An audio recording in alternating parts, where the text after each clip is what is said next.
বিশ্বকাপ ফুটবলের উন্মাদনা ছড়িয়ে পড়েছে সারা দেশে। মাঠে ঘাটে সবখানে আড্ডার আলোচনার কেন্দ্রে এখন ফুটবল উন্মাদনার খবর জানাতে আজ যাব নওগাঁয়। যোগ দিচ্ছেন সহকর্মী তৌহিদ ইসলাম। তৌহিদ, আপনাকে দেখতে পাচ্ছি, আপনার পাশে অনেক ফুটবল প্রেমীরা জড়ো হয়েছেন। তাদের উন্মাদনার খবর আপনি জানাবেন, আবার একই সঙ্গে জানাবেন নওগাঁয় কোন দলের ফুটবলের সাপোর্টার বেশি এবং তারা কি বলছে।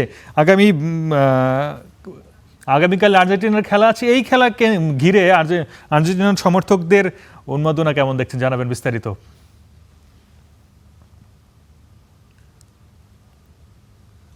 আরিফ, আসলে কোন দলের সাপোর্টার বেশি আছে এটি আসলে বলা খুবই মুশকিল। আমরা এখন রয়েছে একটি গ্রামে। এই গ্রামে আসার পর আমরা দেখলাম আমাদের পিছনে এক সাইডে বিশাল আর্জেন্টিনার পতাকা টাঙানো হয়েছে এবং আমার ঠিক এই পাশে বিশাল ব্রাজিলের পতাকা টাঙানো হয়েছে। অর্থাৎ ফুটবল বিশ্বের যে উন্মাদনা সেটি আসলে শহর থেকে গ্রাম, পাড়া থেকে মহল্লা, চায়ের দোকান থেকে শুরু করে সর্বত্র আসলে এখন আলোচনা চলছে। আগামীকাল যেহেতু আর্জেন্টিনার ম্যাচ, সেটি আসলে আর্জেন্টিনার যারা ভক্ত রয়েছেন তাদের জন্য একটি গুরুত্বপূর্ণ দিন।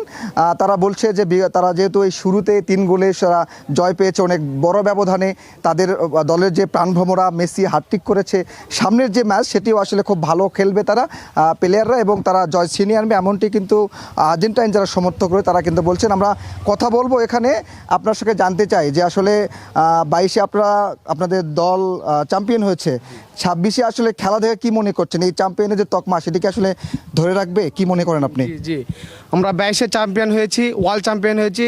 26-এ আমরা আশাবাদী মেসিকে বিদায় দেওয়ার আগ মুহূর্তে 26-এ আমরা বিশ্বকাপ জয় করে তাকে সম্মানের সহিত আমরা বিদায় দিব। এবং বর্তমানে দলের যে কন্ডিশান, বর্তমান দল খুব দুর্দান্ত ফর্মে রয়েছে, তাই আমরা আগামীকালের ম্যাচ জয়ী হয়ে শেষ 32 নিশ্চিত করব এবং কোয়ার্টার ফাইনাল, সেমিফাইনাল সব নিশ্চিত, ফাইনাল নিশ্চিত করে আমরা আবারও 22-এর মতো 26-এ বিশ্বকাপ নিয়ে উদযাপন করবো ইনশাআল্লাহ।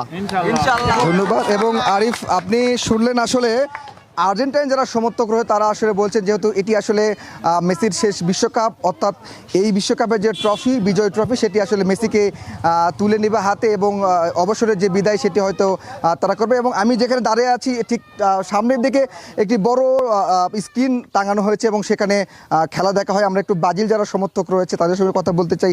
আপনাদের কাছে জানতে চাই, যা আর্জেন্টিনা যারা সমর্থক রয়েছে তারা আসলে বললেন যে এই 26-এর বিশ্বকাপ তারাই চ্যাম্পিয়ন হবে। আপনারা আসলে কি মনে করেন? আপনারা প্রথম ম্যাচ ড্র করেছেন, দ্বিতীয় ম্যাচে 3 গোল দিয়ে জিতেছেন, সামনের দিনে আসলে দলের প্রতি প্রত্যাশা কেমন আপনাদের?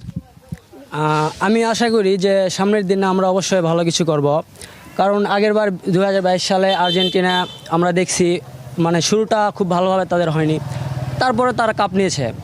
এবারও আমাদের শুরুটা খুব ভালোভাবে না হলেও আমরা কাপ নেওয়ার আশা রাখি এবারে, কারণ হচ্ছে মরক্কো খুব একটা খারাপ টিম না। আগেরবার তারা প্রথমবার ফিফা ওয়ার্ল্ড কাপ খেলে প্রথমবারই সেমিতে উঠছে, তাদের সাথে আমরা ড্র করছি, কিন্তু পরের নেক্সট ম্যাচে আমরা ভালো রেজাল্ট করছি কিন্তু। তো এই জন্য আমরা আশাবাদী যে এবারে আমরা কাপটা নিব ইনশাল্লাহ। অসংখ্য ধন্যবাদ।